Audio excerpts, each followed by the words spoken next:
This is day 57, and at some point, I was going to reach this conclusion, but my biggest flaw as a player competitively is just not being aggressive enough for refreshes when we need them. It's the same thing in solos, it was the same thing in trios, and now it's still the same thing in duos because I'm definitely way on the passive side.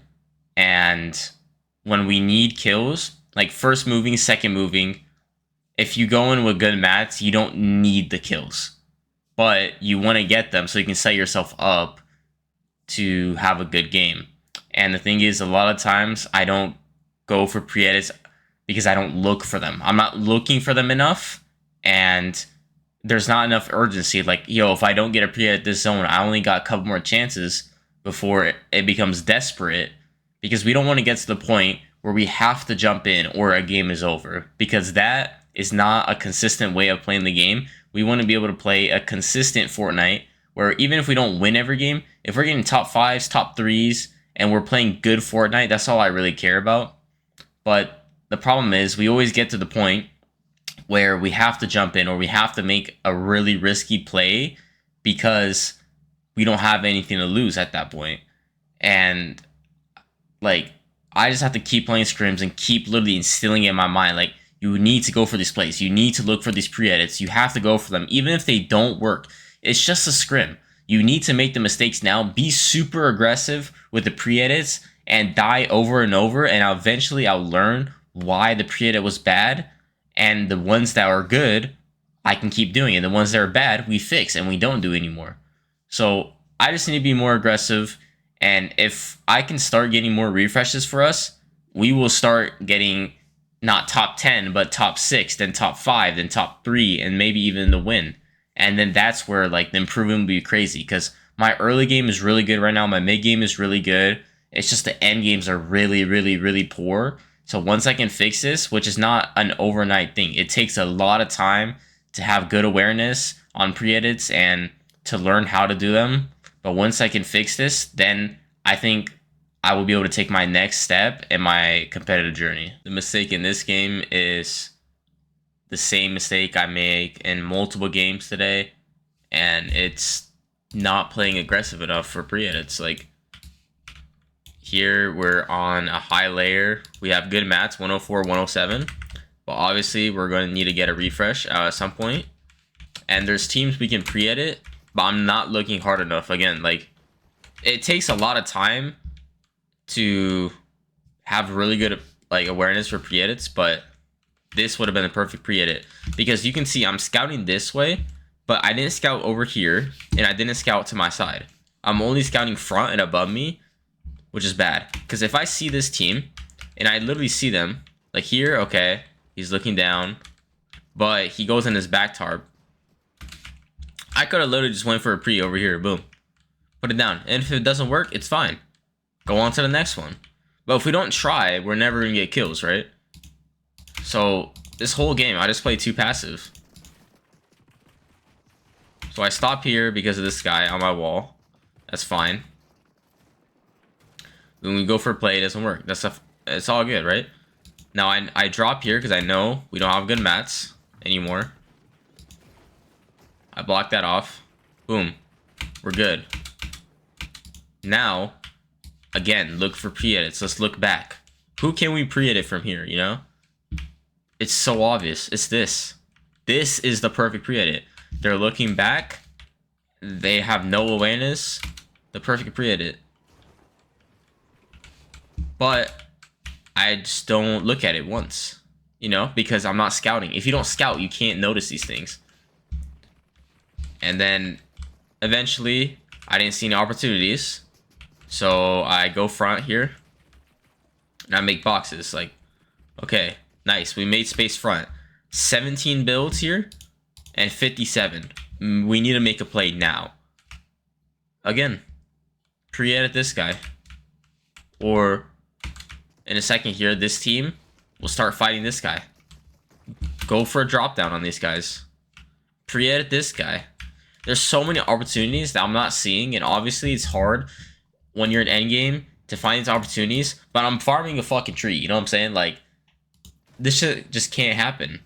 And at this point in the game, it's just too late. We have 37 and 43 builds. Now it's hard to go for refreshes.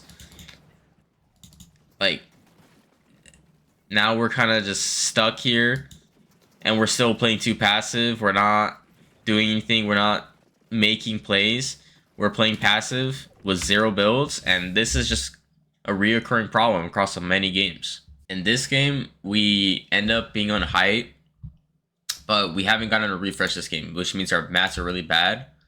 So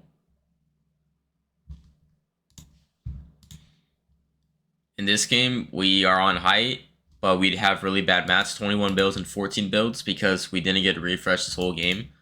But we saw height was free, so we went for it. And the problem we make here is couple things. One, I'm not staying front enough. And 2, I'm not spraying my mirror. So here, I do a good job of going front. And I create an angle here, so I can look back at this guy. Now I spray him, which is good. And then, obviously, I kill that guy, then he drops. And now I see my mirror, but I don't focus it enough. So I need to continually stay front. And just keep spraying them over and over. And keep creating angles where I can shoot them from. But, like, I kind of like tarp bad here. Well, like, here I'm good. But I'm not creating an angle. Again, like, I need to create an angle. Build another cone floor. Boom. Full spray them the whole time until they drop. But I'm spraying the wrong team here. This team is not a threat to coming up. This team is a threat because let's say they play whites and they like come up, or they just PG us because they're close enough. And they were extremely stacked. So either way, we probably still would have lost height, but we had a better chance of them dropping. But because we didn't apply enough pressure to our mirror, they simply could just stay under us the whole time and had no problem. And they didn't even try chopping us. And eventually we just ran out of mats, and yeah, like, we just didn't pressure them enough and we lost height. This is simply just a hypothesis for me, but what we do well is I go for pre-edit. Like the last 2 games, I was aggressive. The game before, I also made a pre-edit, didn't work. This game, I saw this guy in wood, pre-edited him, but another team shows up. And I remember vividly, like, oh, there's another team here. But instead of resetting the pre-edit, which I could have done, I instead take this 50-50, and I hit him 100. But my teammate only hits him 60, which obviously I can't control that. And, like, there's no point taking that 50-50. If I would hit him or miss my shot, like, you know, I still lose the trade. And there's no point in doing that. So I should have just simply reset it. Because it's not like I didn't know they were there. I knew they were there. I saw them kill them. But I took the 50-50 when I could have reset it. I think that's what I should have done. Here we went for a pre-edit at the end of the first moving, but didn't work. But we're not ready for the zone pull. So there's 3 seconds left. And I'm still trying to pop a slurp. Like, you know what I'm saying? Like, I need to be ready to go for the next zone. And I take too long. I pop a slurp. And I take 5 seconds. 5 seconds is just too long. Because what's crazy is, like, let's say I would have went insta. If I would have went insta, I would have built in full wood on this right side, been here, and now I'm front. And then all I have to do is just cheap tarp throughout this tunnel the whole way into zone. But because I take so long, I'm on backside here. I have to use a bunch of hard mats here. We have to pause. We can't get kills because we're not front. And then we have to get in this super congested spot when we could have owned all this space here and fought the teams from the front. But instead, we're like in this congested layer because literally we took 5 seconds too long. Something that I realized with the jetpacks are in the later moving zones, obviously you can't use them unless you have whites and you want to tank front side. But in this scenario, I saw that it was pulling up the hill. So, and we had whites. My idea was, let's go into zone and jetpack up this hill, right? But the problem with that is that we're not deep in zone. We're actually like in the safe circle right now, right? If we were back here, I would understand it, because then we would perfectly land here. Or let's say it pulled, let's say we were down here and then pulled up. Like, I'll be like, okay, our only place to jetpack. But in this scenario, I actually think that not jetpacking, popping a slurp, and then going up and over, just going this way, boom, up to the side, boom, and we're good. Like, I think I was overestimating how useful the jetpack is in this scenario when I simply should have just went on foot when we were like literally this close to the zone. For this end game, I'm gonna have to show it from my stream because in the replays it ended up lagging, so I couldn't show anything. So it pulled down from a super tall hill, and I see this guy on low. I crack him. I don't know how that's 38 shot, but it's whatever. Then I'm here, and the thing is, I don't need this kill, right? Like, it's hard to see my mats because the quality is really bad. But I'm like 2-1-5. I don't need this kill. And the problem is I shotgun his stare, which means my shotgun is now on cooldown. And obviously, like, when you think about the plays he can do, he can either edit up, edit to the side, which are both fine for me, or flip the stare and get in my box. And that's the worst scenario for me. And I let that happen because I shot my shotgun, which means now I can't shoot it. And then I also fail to reset the wall. And I do end up killing him, but I die in the back. And I wouldn't have died if I didn't take all that damage. And I didn't need the kill. I will give myself some slack. I had no audio on any guns this game, so I didn't even know he was behind me. But I still shouldn't have taken that damage if I would have played safer because I didn't need the kill. The problem I make in this game is I try to fight a solo without having enough space. So here, I'm thinking I have 2 boxes, but let's be real. This is a half box. This is like a 1/3 box. This is not space. So I only have 1 box. And then I see this solo land right next to me. And I try to fight him. And the first mistake, obviously, I don't have enough space. Second, I shotgun his wall, then pickaxe, which is actually a good play. Because he just placed it, which means it's going to be low. But he has his gun out. So what I should have done here is just fake pickaxe swing. So he pre-fires the wall. But I wasn't paying attention enough to what he was doing. Like, that's one of my big problems in fighting is I don't pay attention to what the enemy is doing and decide what I do off of that.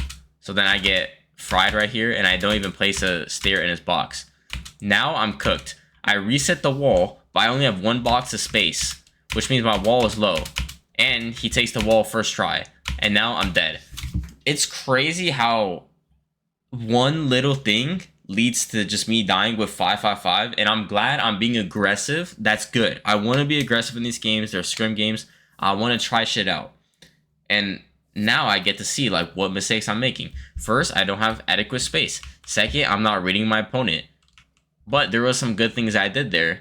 So I think that once I fix up those mistakes, then this could be a potential kill. The mistake I make here is, first of all, not knowing that we don't have whites. Because if I knew that we didn't have whites here, I would have 1000% not made this play. But even if we did have whites, I still don't think this is the right play. So we were in this box here, and I'm trying to jetpack on first moving. But I didn't see anywhere I could really jetpack from because it was really congested. And I didn't want to jetpack like from this area. What I should have done is probably just broke out a little bit, then jetpacked. Or another solution is just run on low on this right side. There's literally no one here. Like, just full tarp on low, on wood, boom, get to here. But I think the best play was definitely just to find a good spot to jetpack from, because we end up jetpacking here. And yes, we get a good positioning, but if you look at our HP, 140 and 146. Trying to fix this white HP is difficult. You need to get a siphon if you don't have whites. And this, like, messed us up for the rest of the game because we're low HP even though we have full shield. In the same end game, so our HP is obviously already a problem. I talked about that. But the problem here is I'm trying to commit to playing low ground too much, in the sense that usually when I play low ground, it's later in the game, at least 3rd, 4th, or 5th moving. So I usually don't go for plays. I let them come to me because naturally people are going to drop down and they're going to have no mats.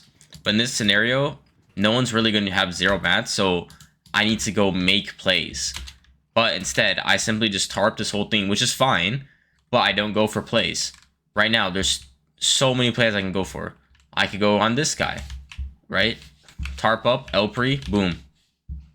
This team is fighting this other team on low.